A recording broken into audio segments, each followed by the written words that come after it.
হয় এই মুহূৰ্তত মই এখন বিশেষ বাসন্তী পূজা দেখাবলৈ উপস্থিত আছোঁ তীৰ্থনগৰী হাজোৰ মনাগুচিত আৰু মনাগুচিত এই শিৱ মন্দিৰ প্ৰাংগণতেই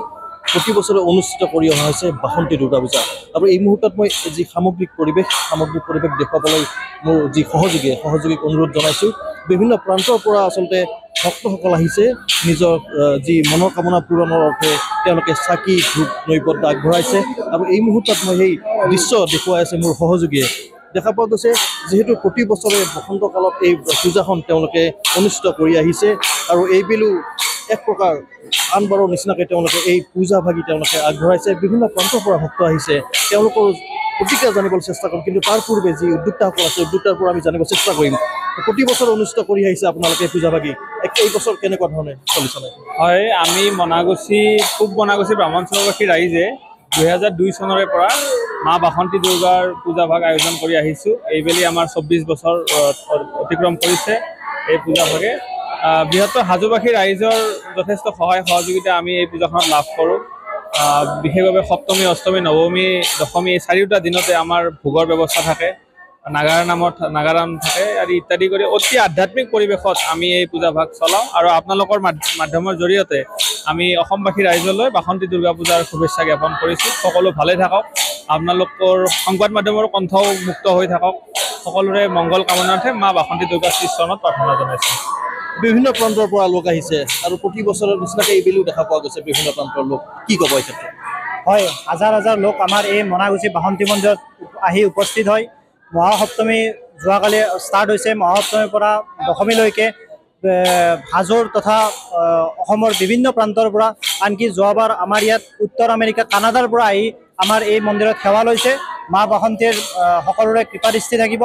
আৰু আপোনালোকক মই আন্তৰিক ধন্যবাদ জনাইছোঁ যে আপোনালোক আহি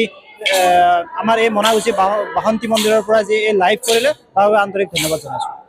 পুৰোহিত এগৰাকী আমাৰ সৈতে উপস্থিত আছে তেওঁৰ পৰা তেওঁৰ প্ৰতিক্ৰিয়া জানিব চেষ্টা কৰিম কি ক'ব প্ৰথমতে মই সমূহ অসমবাসীক ভগৱতী দুৰ্গা মাৰ আশীষ কল্যাণ বিচাৰি ইয়াত প্ৰণিপাত জনাইছোঁ আৰু ইয়াত মনাগুচিবাসী ৰাইজৰ সহযোগত যি বাসন্তী দুৰ্গা পূজা কৰিছে তাত বহুত ভক্তপ্ৰাণ ৰাইজে আজি অষ্টমীৰ দিনাখন আহি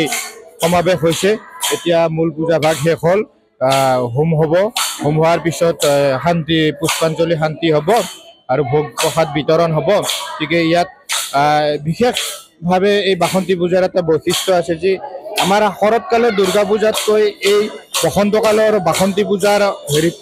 মানে উপাসনাৰ যিটো সেইটো অলপ আধ্যাত্মিকতাটো অলপ বেছি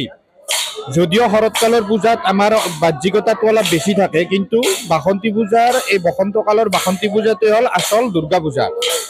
শৰৎকালৰ দুৰ্গা পূজাটো ৰামে অকাল বোধনৰ কাৰণেহে পাতিছিল আৰু সেইকাৰণে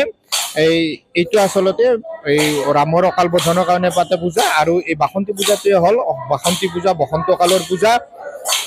দুৰ্গা পূজা গতিকে এই বাসন্তী পূজাৰ আধ্যাত্মিকতাটো মানে বহুত বেছি বুলিয়ে ক'ব লাগিব গতিকে সমূহ অসমবাসীকে বাসন্তী পূজাৰ শুভেচ্ছা দিছোঁ আপোনালোকৰ সংবাদ মাধ্যমক শুভেচ্ছা দিছোঁ আৰু ইয়াত অহাকালি মহানৱমী হ'ব পৰহি দশমী হ'ব দশমীৰ পিছত পূজা বিসৰ্জন হ'ব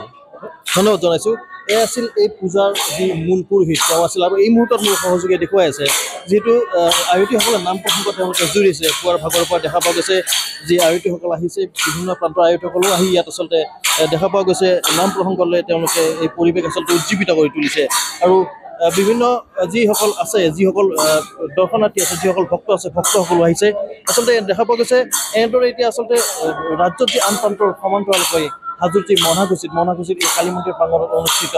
এই পূজা ভাগত ইতিমধ্যে দেখা পোৱা উখল মাখল পৰিৱেশে বিৰাজ কৰিছে আপুনি বিচৰা বাতৰি পাব কেৱল নিউজ 18 এপত নিউজ 18 এপ ডাউনলোড কৰিবলৈ স্কেন কৰক এই QR কোড গুগল প্লে ষ্টৰতো পাব এই নিউজ 18 এপ